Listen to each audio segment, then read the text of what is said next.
Waalaikumsalam Waalaikumsalam. warahmatullahi wabarakatuh. Ya, kita mulai ya. Kameranya bisa dinyalakan?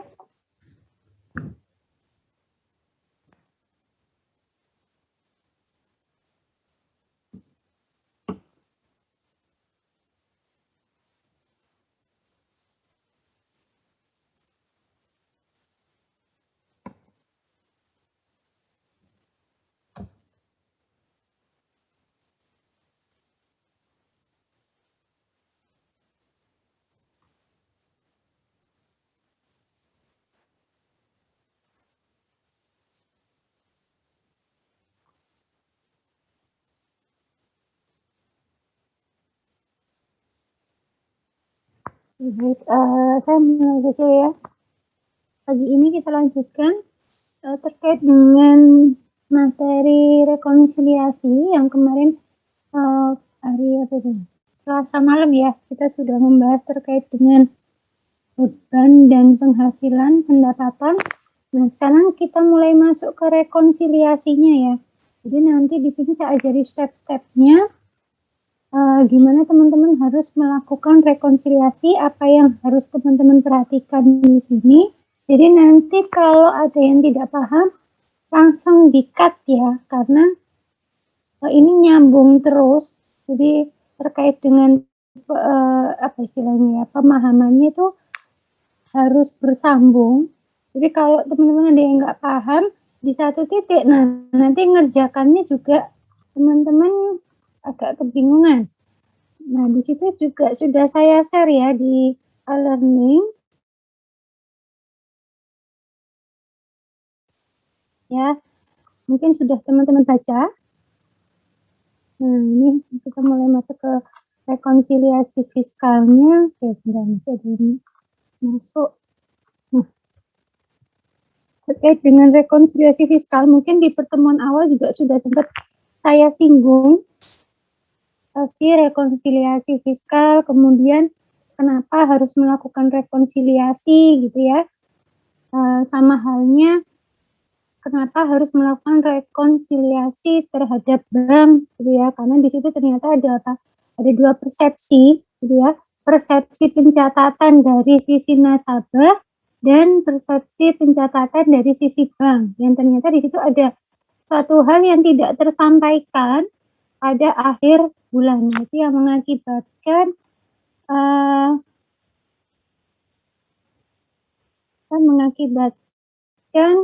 perbedaan. Nah, kalau di rekonsiliasi fiskal, karena kita berbicara fiskal, berarti di sini apa yang harus dibedakan? Yang dibedakan adalah yang pertama laporan keuangan SAK dan yang kedua undang-undang perpajakan. Nah, itu yang harus diselaraskan oleh teman-teman.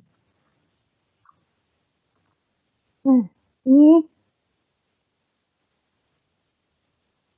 adalah pajak secara keseluruhan ya yang terjadi di perusahaan.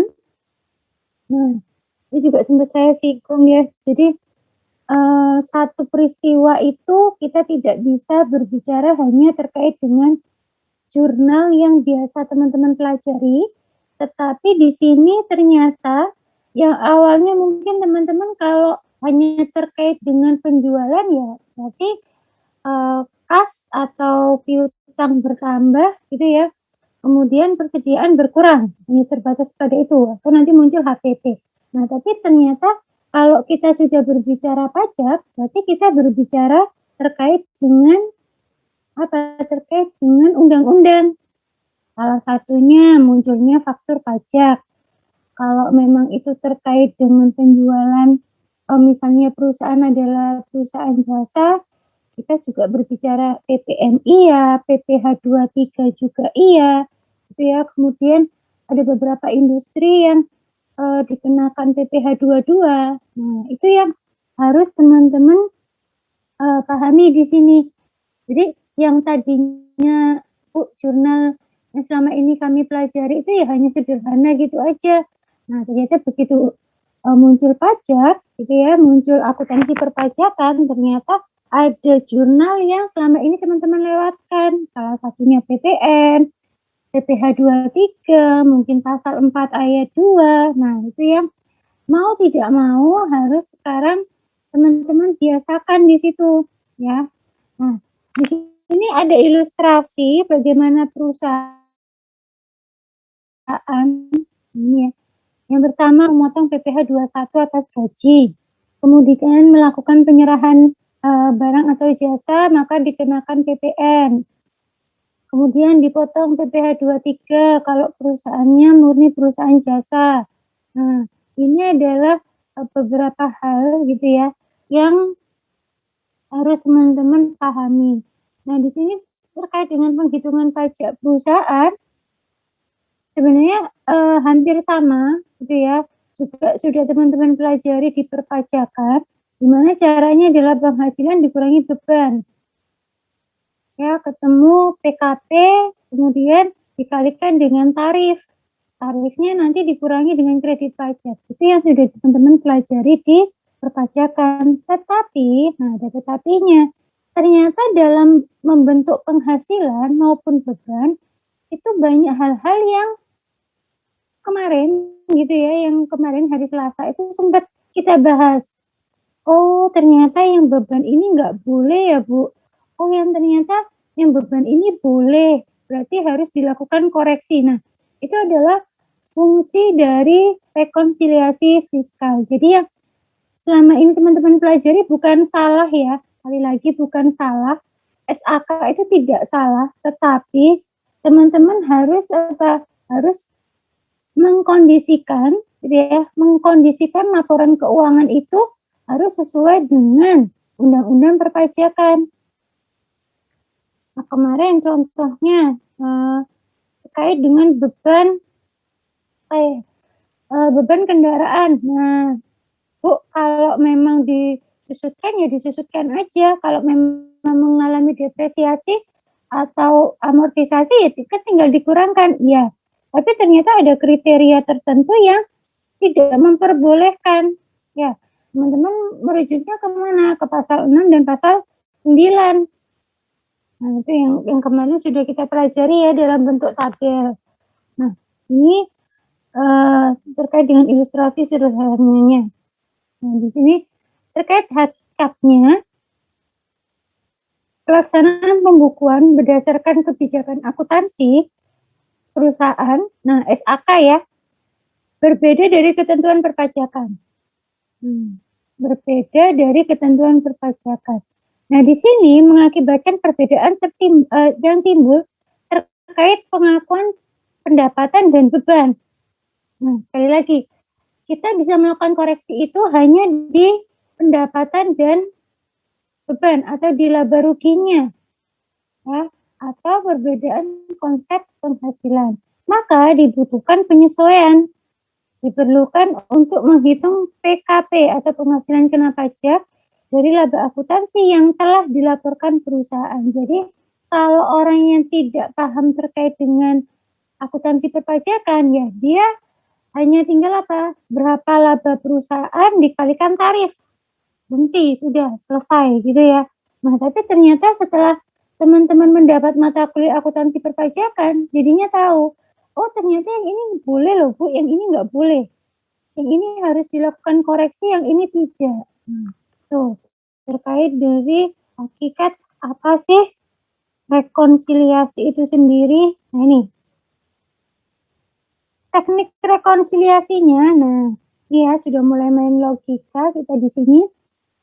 Rekonsiliasi dilakukan dengan membuat laporan laba rugi fiskal dari laporan laba rugi akuntansi. Sekali lagi, rekonsiliasi tidak mewajibkan kita membuat 2 laporan keuangan.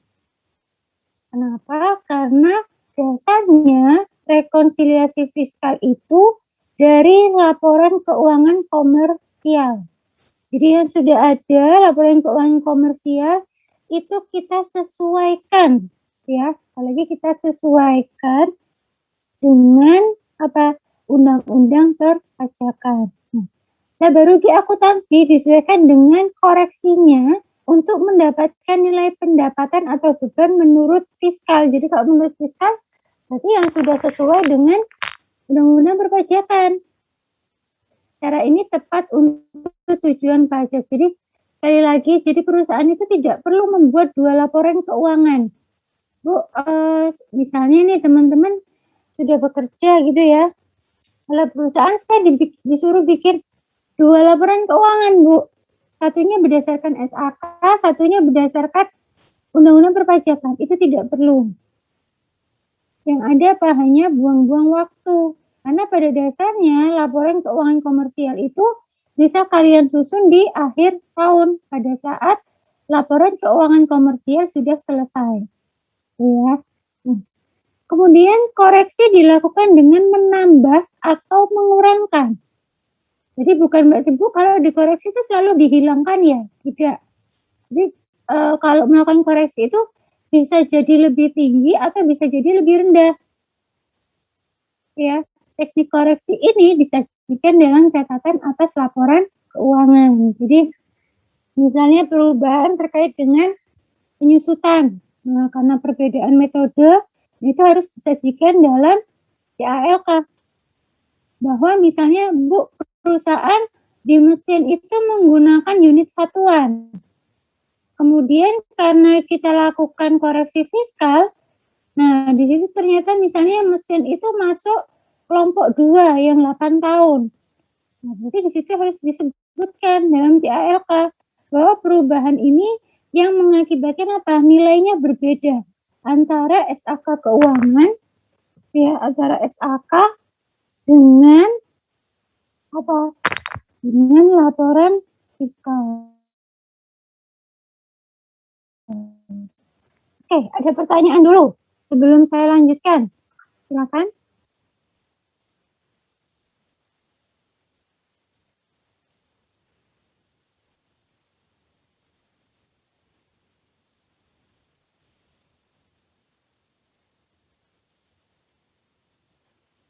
Oke, silakan teman-teman.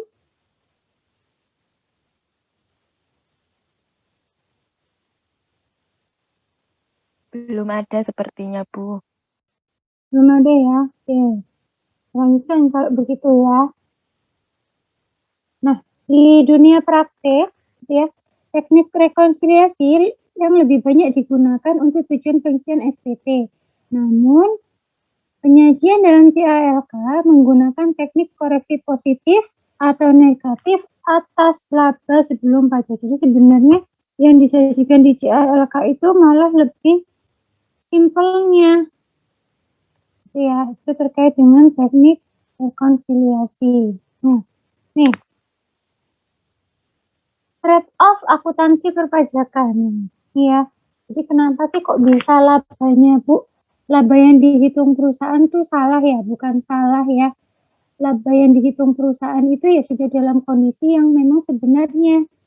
Karena kan tidak serta-merta langsung jadi laporan keuangannya. Pasti kan perusahaan itu mengikuti SAK gitu ya. Jadi di sini yang mengakibatkan perubahan itu adalah undang-undang perpajakannya. Jadi Bu, apakah nanti tidak kena teguran kalau yang secara SAK misalnya labanya 500 juta, tapi kok secara pajak labanya misalnya 450 juta. Itu kan ada selisih.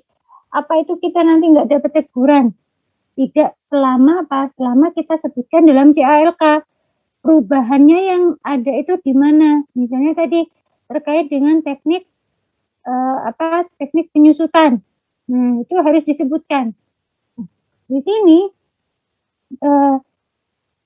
di sisi akuntansi bersifat menguntungkan sebab akan menarik minat pemegang saham potensial. Perusahaan terbuka akan memprioritaskan kepentingan ini. Ini kalau dari sisi labanya tinggi. Ya.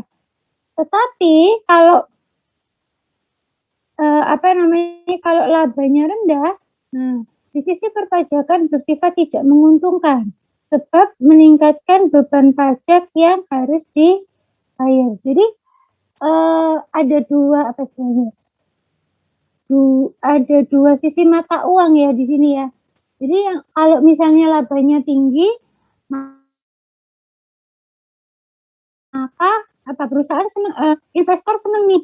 Berarti perusahaan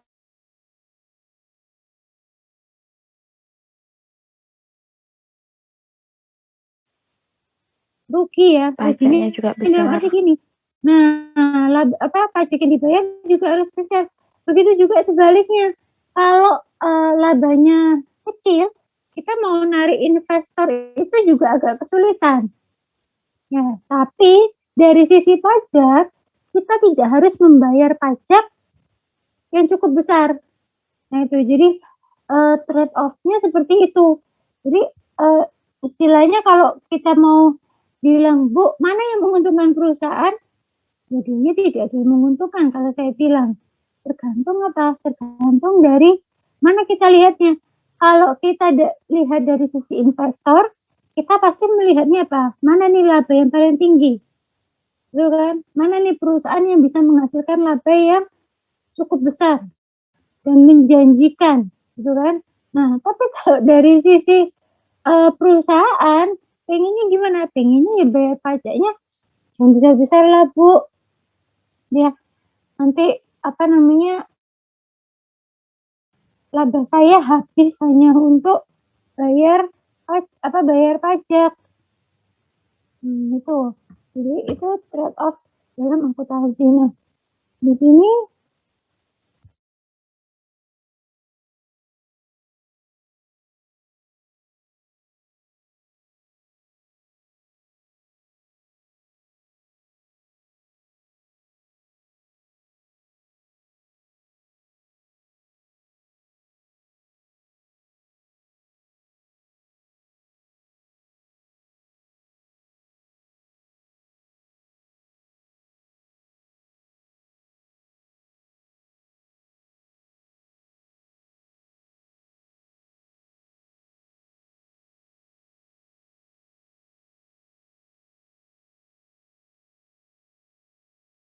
laporan keuangannya harus sesuai dengan standar IFRS. Tapi kalau perusahaannya tertutup ya, atau memang tidak dibuat untuk menarik investor dan sebagainya, maka silakan menggunakan laporan keuangan yang lain. Misalnya kalau UMKM ya menggunakan SKMKM, gitu ya. Kemudian untuk pemerintahan maka menggunakan SAT. Kemudian kalau syariah maka menggunakan SAK syariah. Jadi ditentukan, disesuaikan dengan, jenis perusahaannya. Tapi pada dasarnya kalau mau masuk di publik, kalau mau terbuka ya mau tidak mau harus menggunakan IFRS. Kenapa? Karena investornya kan tidak hanya orang Indonesia, harapannya kan seperti itu. Siapa tahu bisa menarik investor asing. Makanya yang, ada kriteria itu untuk nilai mata uangnya menggunakan dolar, ada yang ketentuannya seperti itu. Itu biasanya yang memang investor itu bisa menarik investor dari luar. Nah, ini untuk yang beberapa penelitian ya, yang bisa mungkin teman-teman ada yang belum pengajuan. Nah, itu ya apa yang menyebabkan books tax gap, apa yang menyebabkan perbedaan itu. Ya kalau sudah seperti ini kita ngomongnya undang-undang ya, apa akibatnya terjadinya DPG dan seterusnya. Itu dari latar belakangnya. Nah ini, kerangka perbedaannya. SAK kita berbicara akuntansi, undang-undang kita berbicara pajak. Perbedaannya ada dua, ada permanen dan temporer. Apalagi Bu ya. Jadi sebelum kita masuk ke koreksinya, teman-teman harus paham dulu perbedaan itu ada permanen, ada temporer. Intinya kalau permanen itu benar-benar hilang, kalau temporer itu berbeda. Bisa dipahami? Kalau permanen benar-benar hilang, kalau temporer itu ada tapi besarannya berbeda-beda.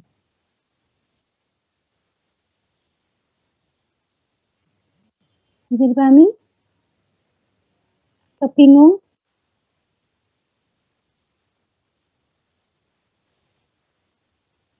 Mohon maaf Bu Rizka, bisa diulangi kembali Bu. Oke. Di perbedaannya ya. Jadi perbedaannya itu antara akuntansi, berarti kalau saya berbicara akuntansi berbicara SAK ya, dengan pajak. Nah, itu perbedaannya itu ada permanen dan temporer. Kalau permanen itu dia tidak akan muncul. Kalau temporer, nah kalau kita berbicara temporer itu kan fluktuatif ya. Jadi dia berubah-ubah sesuai dengan apa kebijakan yang digunakan. Kalau permanen, nah permanen nih misal, kalau permanen kan berarti selamanya nggak muncul ya. Misalnya kita membiayakan, dia membiayakan PPh pasal 23. Nah, maka itu disebut perbedaan permanen. Kenapa? Karena secara undang-undang PPh 23 tidak boleh muncul. Munculnya nanti pada saat kita sudah berbicara terkait dengan kredit pajak. Oke, jadi beban PPh 23 itu harus keluar. Ya, sekali lagi beban PPh 23 itu harus keluar. Kenapa? Karena memang tidak boleh diakui. Walaupun Bu, perusahaan dipotong loh. Nah, kita kan dapat bukti potong, bukti ya. Nah, bukti potongnya nanti itu dikurangkan pada saat kita mau menghitung apa kredit pajak. Nah, kalau yang temporer itu bisa lebih besar, bisa lebih kecil, bisa lebih lama, bisa lebih cepat. Maksudnya gimana? Maksudnya adalah seperti penyusutan. Misalnya teman-teman melakukan penyusutan di perusahaan selama 5 tahun, misalnya aset kendaraan. Nah, di undang-undang perpajakan itu kan aset kendaraan masuk ke kelompok 1 yang nilai yang umurnya hanya 4 tahun. Jadi dari sini kesimpulannya apa? Tetap boleh dibebankan, tetapi besarannya yang berbeda. Jadi kalau misalnya nilai asetnya 100 juta, kalau secara akuntansi kita per tahun selama 5 tahun kan 20 juta, 20 juta, 20 juta, 20 juta gitu ya. Tapi kalau secara pajak kan hanya boleh 4 tahun masuk kelompok 1. Maka pada tahun pertama 25 juta, 25 juta, 25 juta sampai hanya dengan tahun ke-4. Bisa dipahami? Atau masih bingung? Bisa Bu. Bisa Bu. Bisa ya? Oke. Nah, itu yang disebut temporer. Jadi temporer itu bukan hilang, tidak diakui. Nah, kalau yang permanen kan gitu. Ya nggak boleh, secara pasti nggak boleh diakui beban itu. Nah, maka dia akan hilang. Harus dikoreksi. Tapi kalau yang di temporer, dikoreksi tapi dengan apa? Memperbesar atau memperkecil dari biaya tersebut. Tuh. Nah, ini. Nah, kemudian selain yang tadi berdasarkan ya perbedaan temporer dan permanen. Nah, ada yang berdasarkan sifat. Nah, ini yang sifat ini ya yang hati-hati. Jadi sifatnya itu positif dan negatif. Positif, negatif, gitu ya. Tetapi positif bukan berarti plus, negatif bukan berarti min. Saya ulang, kalau berdasarkan sifat, positif bukan berarti plus, negatif bukan berarti min. Jadi kita lihat kasusnya dulu nanti. Kalau dia meningkatkan penghasilan atau menaikkan laba, ya, maka dia masuk ke positif. Tapi kalau dia mengurangi laba, maka dia masuk ke negatif. Kenapa saya bilang positif bukan berarti plus, negatif bukan berarti min? Yang kita hadapi apa dulu? Kalau pendapatan nih, misalnya pendapatan, dari sisi pendapatan. Kalau dari sisi pendapatan, kalau kita berbicara positif, berarti dia menambah. Kenapa? Karena penghasilannya tambah besar, gitu kan? Labanya tambah besar. Kalau pendapatan itu negatif, berarti kan berkurang semakin kecil, maka labanya semakin turun. Akan berkebalikan dengan beban.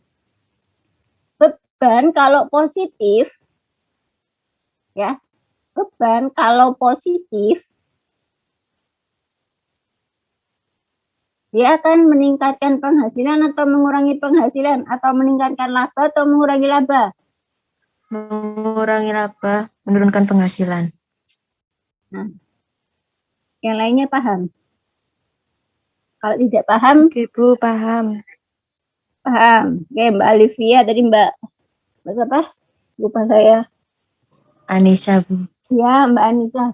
Jangan Leo. Oke, yang lainnya gimana? Karena di sini mainnya main logika, bukan dihafal. Yang lainnya gimana? Masih belum itu, Bu, belum paham.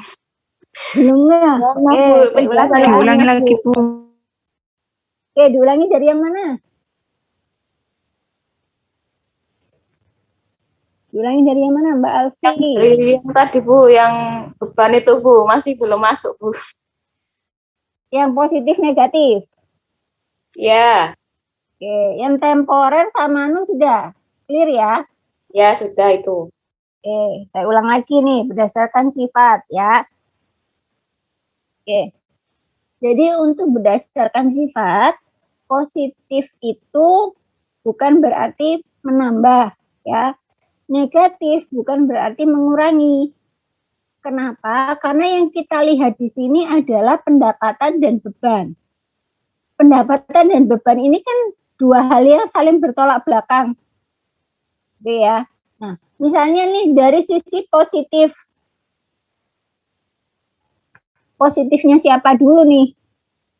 Kalau positifnya pendapatan, ya, positifnya pendapatan, misalnya dia mau menambah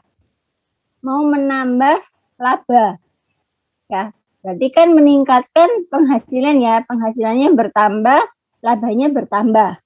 Kalau yang negatif, berarti dia mengurangi kalau dari sisi pendapatan. Kenapa mengurangi, Bu? Karena PKP-nya turun atau labanya turun. Dari sini dulu Mbak Alfi bisa dipahami? Ya, Bu, bisa paham. Bisa. Oke, sekarang saya lanjutkan ke beban ya. Beban kalau sifatnya positif, ya, beban kalau sifatnya positif, berarti dia menambah laba atau mengurangi laba. Mengurangi laba, Bu. Kalau sifatnya positif, berarti dia mengurangi laba. Iya. Kalau sifatnya negatif,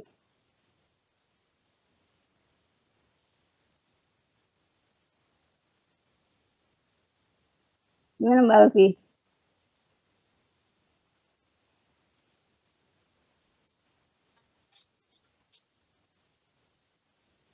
Kalau negatif, menambah, Bu. Menambah. Berarti kebalikannya ya. Makanya saya bilang positif tidak boleh kita, kalau saya bilang oke, positif, misalnya rekonsiliasinya positif. Jadi belum berarti positif itu menambah. Bisa saja saya bilang gini, positif menambah, positif mengurangi. Nah, itu teman-teman harus sudah, oh ini terhadap apa dulu nih. Kalau terhadap pendapatan, oke, berarti dia menambah jumlah penghasilan. Tapi kalau saya berbicara terkait dengan beban, oh berarti positifnya dia harus dihilangkan nilai itu. Maka dia akan apa? Memperkecil jumlah bebannya ya, berarti otomatis penghasilannya naik. Nah, itu yang dimaksud dalam apa? Untuk perbedaan sifat. Yang lainnya gimana? Nanti kita langsung ke contoh kasus ya. Biasanya kalau gini masih gimana gitu.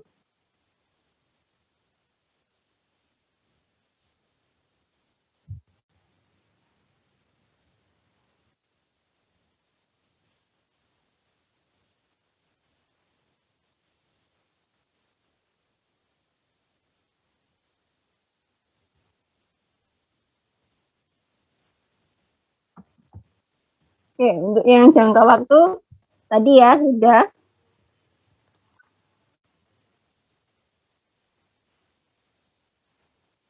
Oke, nah ini ya untuk langkah penyesuaiannya. Nah, ini laba akuntansi ditambah penghasilan yang belum diakui. Loh Bu, kok bisa penghasilannya belum diakui? Kemarin terkait dengan apa penghasilan yang belum diakui?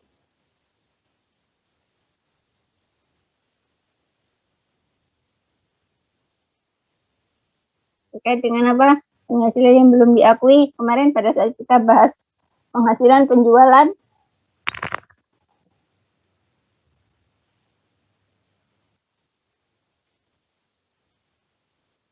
Dia masih ingat?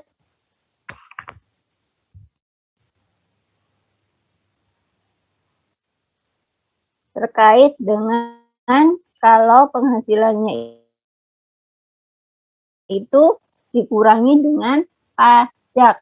Ya, nggak boleh. Kemudian dikurangi dengan penghasilan yang bukan objek pajak. Itu tadi ya, bisa yang deductible, non-deductible itu ya. Kemudian dikurangi penghasilan dikenai PPh final, ditambah biaya 3M, berarti mendapatkan memelihara ya. Kemudian akan muncul PKP. Nah, PKP ini baru kita menghitung pajak terkini. Nah, itu terkait dengan konsep dasarnya ya. Ini tadi penjelasan singkat saya tadi. Nah, untuk laporan keuangannya dipergunakan sebagai acuan pembuatan laporan fiskal setelah dilakukan rekonsiliasi atau koreksi. Untuk yang fiskal ini yang disampaikan sebagai catatan dalam laporan keuangan sekaligus menjadi dasar pengungkapan komponen tertentu. Jadi laporan keuangannya yang SAK itu adalah dasarnya, kemudian disesuaikan. Nah, ini yang bukan objek, kemarin juga sudah kita bahas ya. Nah, bantuan sumbangan keagamaan yang bersifat wajib, hibah diterima keluarga, nah warisan, harta ya sebagai pengganti penyertaan modal, natura. Nah, natura itu apa Bu? Natura itu kenikmatan di luar gaji. Jadi misalnya gini, kemarin yang saya contohkan, natura itu bisa misalnya nih, kita anggap di semester 7 kelas A itu adalah perusahaan, gitu ya. Kemudian diberangkatkan oleh perusahaan piknik, ya, diberangkatkan oleh perusahaan piknik. Nah, itu disebut sebagai natura. Kalau di laporan keuangan ditulis gini, piknik kelas 7A. Misalnya kemana? Nah, itu disebut natura. Tapi kalau dimasukkan dalam komponen gaji, nah ini saya bicaranya akhirnya ke manajemen perpajakan ya. Tapi kalau nanti dimasukkan dalam komponen gaji, itu baru boleh diakui. Ibu maksudnya dimasukkan dalam komponen gaji seperti apa? Misalnya nih, kan hitungannya per kepala ya. Maksudnya per orang itu walaupun dibiayai oleh perusahaan, kan pasti hitungannya per kepala nih berapa ya biayanya. Misalnya dihitung per kepala itu dari transport, makan, hotel. Pengen itu enggak mau buang. Tadi dia enggak mau. Itu misalnya dihabiskan per kepala itu jatuhnya 2.500.000. Nah, maka 2.500.000 itu dimasukkan dalam komponen gaji, misalnya dianggap lembur atau dianggap bonus. Nah, itu baru boleh masukkan. Tapi kalau muncul, misalnya gimana, di biaya lain-lain. Nah, di biaya lain muncul misalnya piknik kelas 7A. Ya, misalnya 2.500.000 dikalikan berapa orang nih? Misalnya dikalikan orang 20. Nah, itu yang tidak boleh. Nah, itu nanti, Bu, kok bisa ngubah-ngubah gitu gimana? Itu nanti teman-teman kalau mau tahu di manajemen perpajakannya ya. Di sini saya hanya memberikan gambaran saja. Kemudian ada klaim asuransi yang diterima WPOP, dividen dari laba ditahan atas kepemilikan lebih dari 25%. Nah, hati-hati ya, dividen ada yang boleh, ada yang tidak. Ada yang perorangan 10%. Ada yang di bawah 25% boleh diakui, kalau di atas masuk ke final.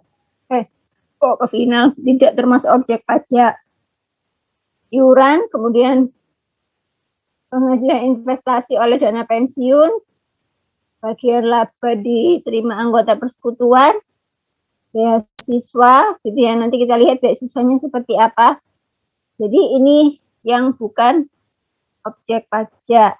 Nah, kalau untuk yang non-deductible, nah pasal 9 ayat 1 ya, bagian laba, ya untuk kepentingan pribadi, ini biasanya apa kalau kita nyebutnya di akuntansi? Prive, ya. Kemudian pembentukan dana cadangan, kemudian natura, nah ini ya, jumlah melebihi kewajaran atau hubungan istimewa, harta yang dihibahkan, pajak penghasilan. Nah, jadi PPh itu ya walaupun sudah dibayar oleh perusahaan tidak boleh dibebankan karena dia nanti akan muncul di kredit pajak. Gaji anggota persekutuan. Ya, itu juga tidak boleh. Sanksi administrasi dan pidana pajak. Jadi kalau misalnya telat bayar pajak, Bu, ada muncul nih beban administrasi perpajakan. Sanksi boleh dimasukkan nggak dalam laporan keuangan? Kalau berdasarkan SHK boleh, tapi kalau berdasarkan pajak tidak boleh. Jadi harus dikeluarkan. Nah, ini termasuk yang permanen ya.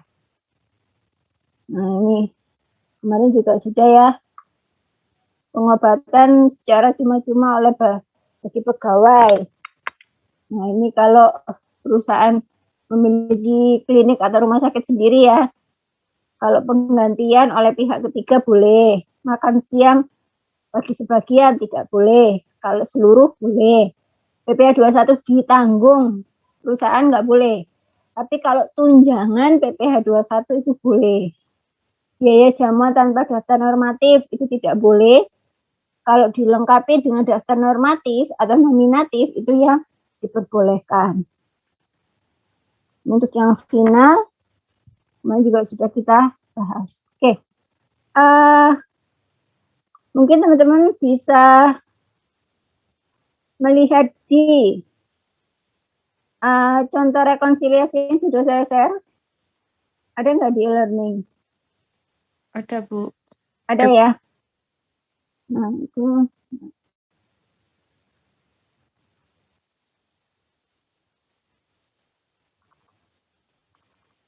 Kemudian yang kedua ada mata kuliah.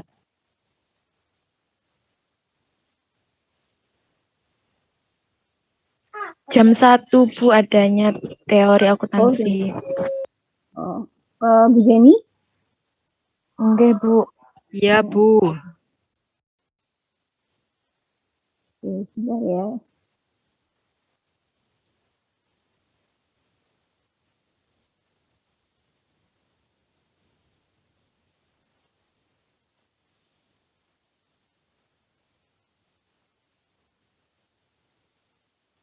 Yang saya kirimkan itu contoh 1, 2 ya? Benar ya? Enggak, Bu.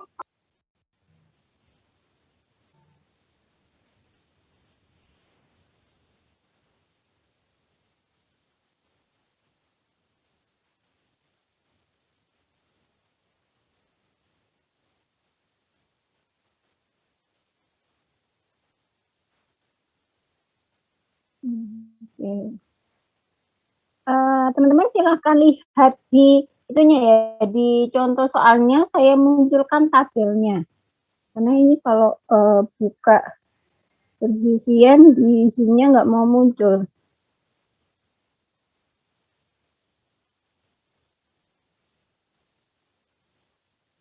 Oke. Nah, sudah dibuka untuk yang tadi saya kirim?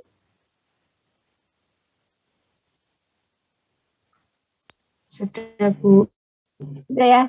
Nah, ini adalah contoh rekonsiliasi fiskal. Nah, sebelum saya masuk ke contohnya yang sudah saya kirim ya. Jadi, tabel ini adalah tabel yang harus teman-teman pakai. Ya.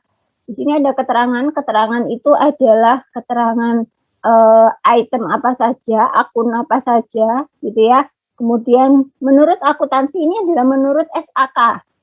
Jadi laporan keuangan yang sudah teman-teman pakai, gitu ya. Kemudian muncul koreksi. Nah, ini adalah penjembatannya. Bisa positif, bisa negatif. Ya. Kemudian menurut fiskal, kalau menurut fiskal ini berarti apa yang sudah disesuaikan dengan undang-undang pajak. Nah, nanti akan muncul perbedaan labanya di sini. Nah, laba neto sebelum pajak kalau menurut akuntansi 585, kalau menurut fiskal ternyata labanya tambah tinggi ya. Sebesar 653.500. Nah, ini yang akhirnya apa? Pajaknya juga berbeda.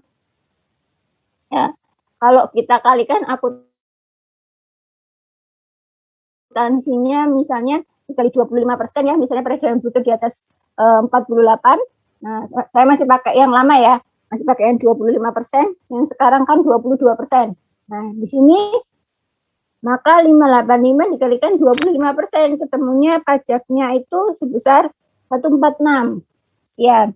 Nah, kalau sudah kita lakukan fiskal, kita lakukan koreksi, nah yang tadinya kita hanya butuh bayar 146 menjadi 163 yang mengakibatkan ada selisih sebesar 17 juta. Nah, ini loh yang mengakibatkan yang sangat dihindari oleh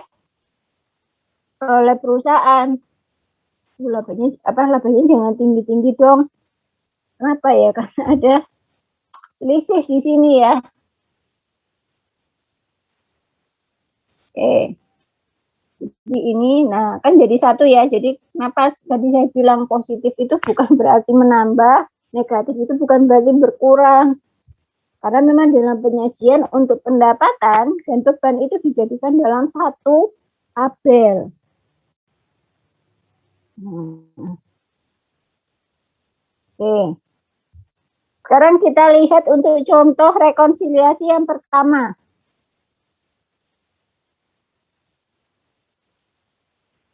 Jadi contoh rekonsiliasi yang pertama ya. Nah, saya lihat ini dulu.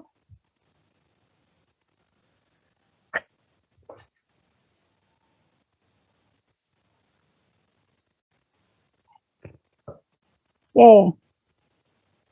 Di situ ada punyanya PT Father ya, benar ya? Iya, Bu, benar. PT Father ya. Di situ meminta bantuan Anda untuk menyusun rekonsiliasi fiskal berdasarkan data laporan keuangan yang sudah dimiliki. Jadi di sini seolah-olah teman-teman adalah konsultan, ya, seolah-olah teman-teman adalah konsultan. Nah, PT Father ini sudah punya laporan keuangan berdasarkan SAK. Dia pengen apa? Pengen supaya laporan keuangannya itu diubah berdasarkan fiskal. Nah, sekarang tugasnya teman-teman dari laporan keuangan yang sudah jadi itu diubah ke fiskal. Nah, itu ya. Ada beberapa kejadian di sini atau transaksi gitu ya. Penjualan, HPP, ya, kemudian beban operasional ada gaji, tunjangan transport karyawan, beban makan kantor, beban pengobatan ditanggung perusahaan, ya, training karyawan, seragam satpam, beban koreksi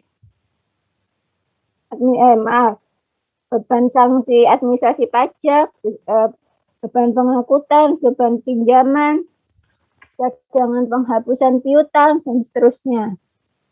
Nah, sekarang apa yang harus kami lakukan, Bu? Yang harus teman-teman lakukan adalah melihat dari sisi pendapatan dulu. Dari sisi pendapatan, di situ tidak ada masalah ya. Tidak ada keterangan yang menjelaskan bahwa di laporan keuangan ini misalnya belum dikurangi pajak dan sebagainya, tidak ada. Berarti langkah awal yang harus teman-teman lakukan adalah memasukkan nilai-nilai ini tadi. Ya. Nilai-nilai ini tadi dimasukkan semua. Nah, dimasukkan semua. Oke. Kalau sudah, kita lihat per item. Penjualan atau peredaran usaha. Di situ tidak ada keterangan ya. Berarti kita anggap boleh semua. Jadi tinggal kita salin. Untuk penjualannya 1.250.000. Mohon maaf, itu nolnya saya kurangi ya. Dalam ribuan rupiah. Kemudian HPP-nya juga tidak ada masalah, maka ketemu penghasilan brutonya 750. Dari sini dulu ada pertanyaan? Belum, Bu. Belum, oke. Selanjutnya kita masuk ke beban. Nah, biasanya banyak dikoreksi itu di beban. Ada beban gaji 55.000. Di situ tidak ada keterangan apapun ya. Berarti kita anggap sudah sesuai. Tunjangan transport karyawan. Boleh nggak? Deductible atau non-deductible?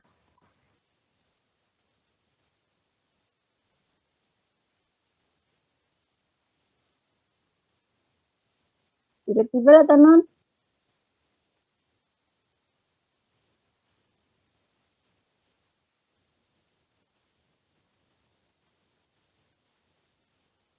Deduk, Bu.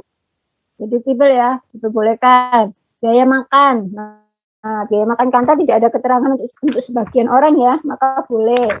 Biaya pengobatan ditanggung perusahaan. Nah, ini tidak boleh ya. Yang diperbolehkan apa? Yang menggunakan pihak ketiga. Ya kan? Maka harus dikoreksi. Nah, ini gimana ini cara menentukannya? Nah, dia kan beban.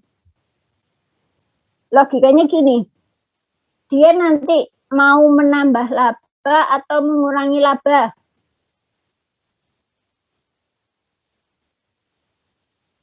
Mengurangi. Mengurangi laba? Ayo. Menambah laba atau mengurangi laba?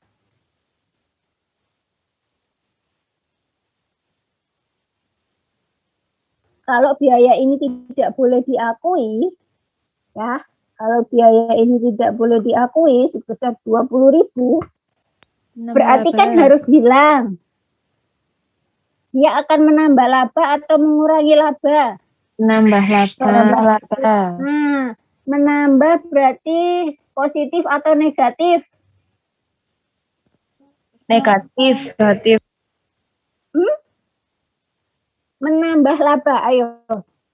Positif. Menambah laba, positif. Tapi positifnya mengurangi. Masih bingung?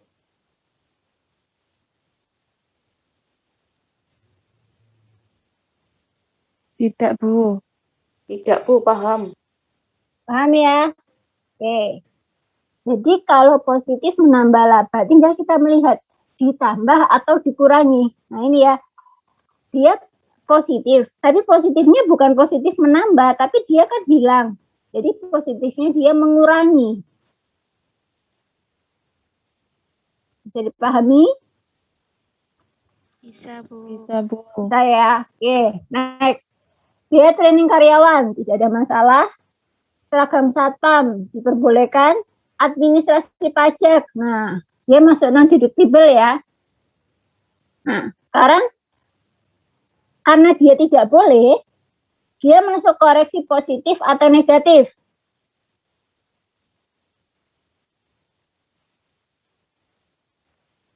Positif. Karena dia kalau dihilangkan akan labanya tambah tinggi kan? Iya, Bu. Ya kan? Nah, positifnya menambah atau mengurangi? Mengurangi. Positif tapi mengurangi. Mengurangi ya. Yang tidak paham tolong langsung di-cut. Oke, lanjut. Kalau diam saya anggap oke sudah ya. Ya, pengangkutan tidak ada masalah karena terkait dengan 3M.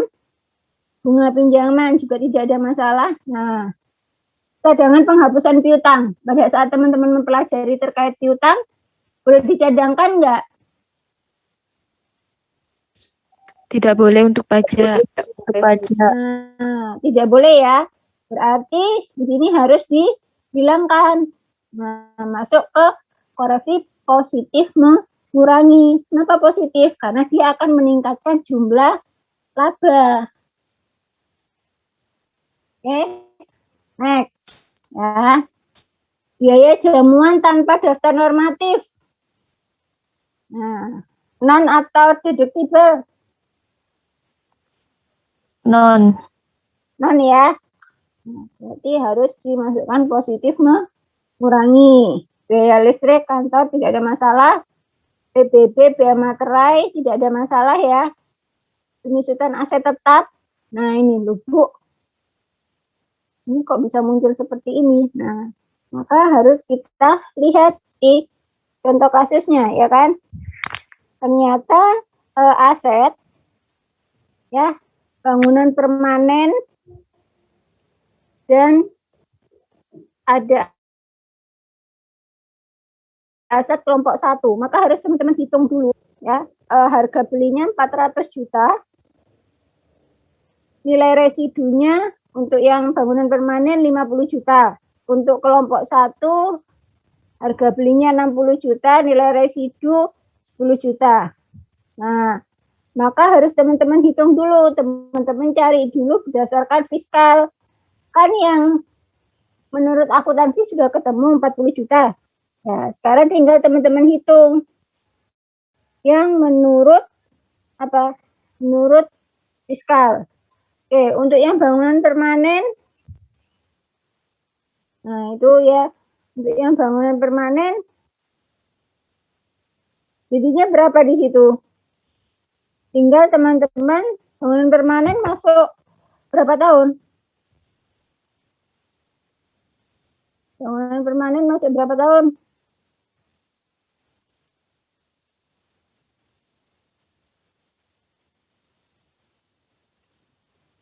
Tahun, Bu. Nah, 20 tahun ya. Berarti nilainya 400 juta langsung dibagi 20 tahun ya. Yang lainnya paham? Enggak, Bu. Paham ya? Oke. Berarti 20 juta kita bagi 4 tahun. Oke, atau saya tulis di sini ya.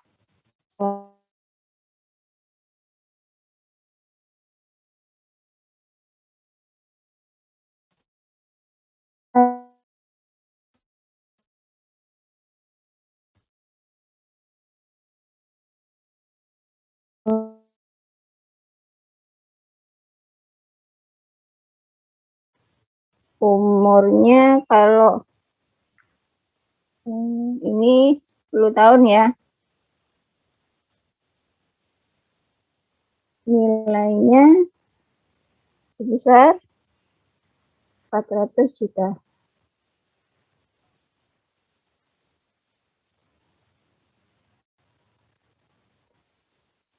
Berarti nilai penyusutan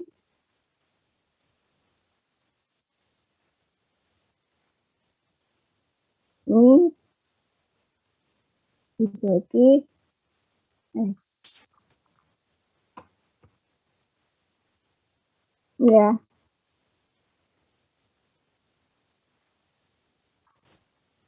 Maaf, 10 tahun. 20 ya tadi ya Mbak Anissa ya? Iya, Bu, untuk yang permanen. Nah, kemudian untuk yang kelompok 1. Nah, kelompok 1 berapa tahun, Mbak? 4 tahun. 4 Bukan. tahun ya. Gimana, Mbak? Untuk yang bukan bangunan.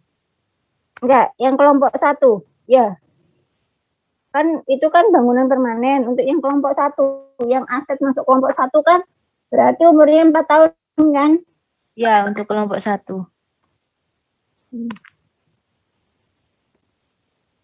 Ini ya, ini nilai asetnya adalah 60 juta. Ini. Nah, berarti kita jumlah. Nilai penyusutannya berapa? 35 juta. Yang lainnya paham nggak?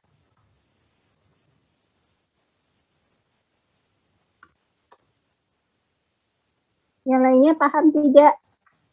Atau masih bingung?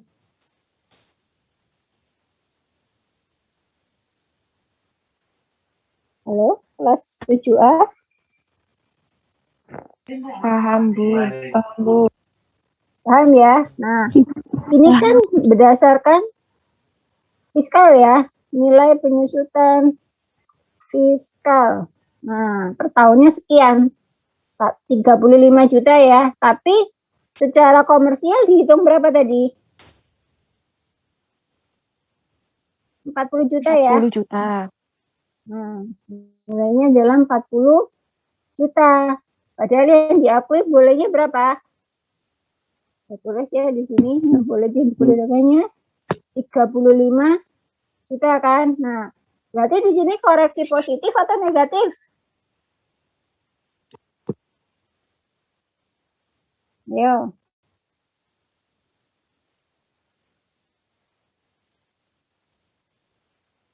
Akuntansinya 40, fiskalnya 35.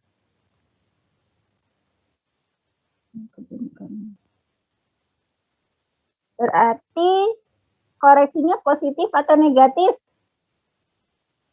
Positif, Bu. Positif. Menambah atau mengurangi? Menambah. Mengurangi. Mengurangi. Sebesar berapa? 5 juta. 5 juta. Yang lainnya paham? Paham, Bu. Paham ya? Nah, jadi dia termasuk apa? Temporer atau apa permanen? Temporer, Bu. Temporer. Ya. Tapi kalau yang ini, yang dia 0 ini berarti apa dia? Permanen. Ya, dia nggak akan muncul lagi. Nah, ya. Kemudian untuk nilai dividen, nah ini penghasilan. Ya, nanti tinggal dihitung untuk yang dividen. Nah, dividen itu nilainya tidak boleh apa? Tidak boleh yang sudah dikurangi oleh pajak. Nah, jadi nilai aslinya harus yang dimasukkan. Jadi kan kita catat 85.000 atau 85 juta. Tapi itu setelah apa? PPh, setelah dikurangi PPh 15% ya. Kenapa? Karena kepemilikannya hanya 20%. Nah, kalau di situ lebih dari 25%, maka 0 nilainya. Tapi karena kurang dari 25% kan boleh masuk ke PPh 23. Nah, maka di sini kita cari nilai sebelum PPh, maka nilainya akan menjadi 100 juta. Kemudian sewa kendaraan juga seperti itu, mencari nilai aslinya, dia adalah koreksi positif menambah. Nah, jadi nilai aslinya, kenapa positif menambah? Karena dia menambah jumlah laba ya, pendapatannya tambah tinggi. Nah, ini jasa giro Bank Mandiri. Nah, jasa giro bank kan masuk ke pasal 4 ayat 2. Maka harus dihapus. Nah, ya, artinya mengakibatkan apa? Perbedaan. Oke. Ada pertanyaan dulu dari teman-teman?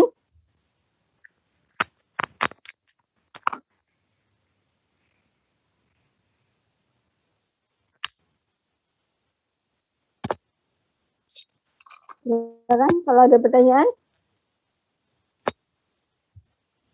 Bu, maaf, saya ingin Oke. bertanya. Itu yang Ya, untuk silakan Mbak Alfi. itu untuk yang dividen yang dihapus 15.000 itu kenapa ya Bu? Saya tadi kurang mendengarkan.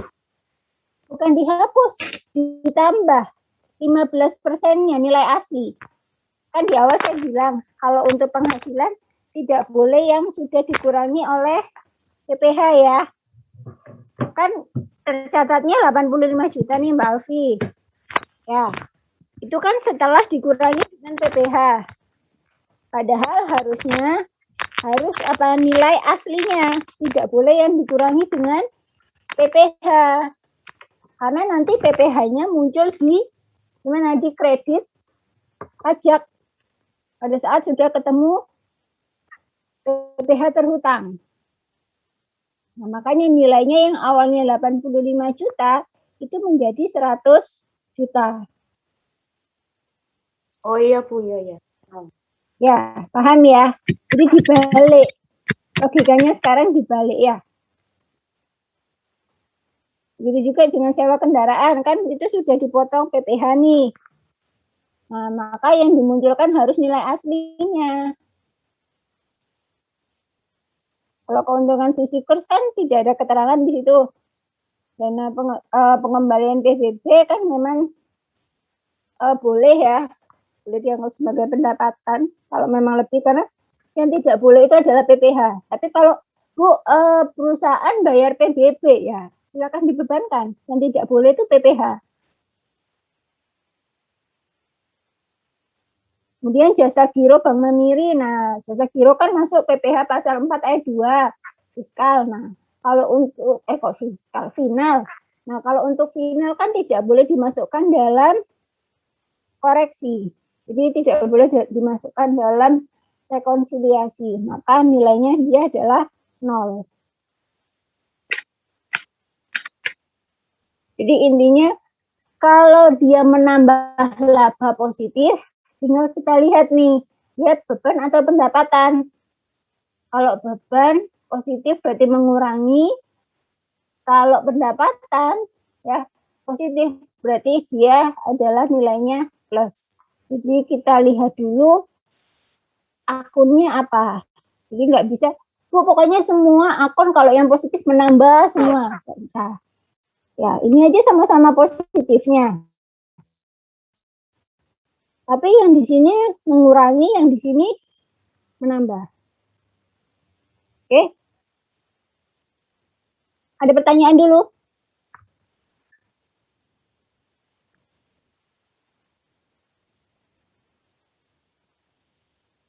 Kalau tidak ada, di situ ada contoh 2, silakan teman-teman kerjakan sebisanya. Enggak perlu dikumpulkan, ya. Sebisanya teman-teman coba. Nanti hari Selasa, insya Allah, semoga tidak ada halangan ya. Kita ketemu lagi lewat Zoom. Kalau memang siang, misalnya saya ada rapat, berarti saya geser di malamnya. Jadi biar kita bahas bersama-sama untuk yang contoh rekonsiliasi kedua.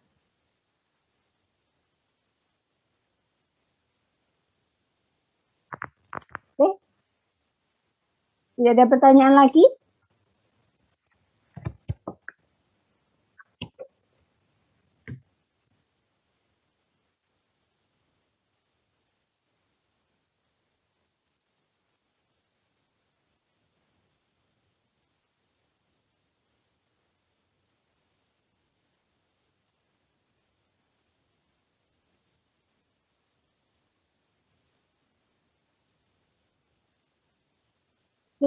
Kalau tidak ada pertanyaan, silakan teman-teman coba ya, sebisanya teman-teman. Kalau misalnya kesulitan, Bu, ini maksudnya gimana? Boleh ditanyakan nanti di grup ya. Jadi biar teman-temannya lain paham, dikerjakan sebisanya. Nanti Selasa kita bahas bareng-bareng. Nanti juga hari Selasa saya berikan contoh, saya berikan soal. Saya pengen tahu pemahamannya teman-teman sampai mana terkait rekonsiliasi. Jadi semacam kuis ya, semacam kuis. Jadi nanti kalau misalnya Bu masih belum ngeh nih, nanti saya akan jelaskan lagi. Karena UAS-nya munculnya rekonsiliasi fiskal.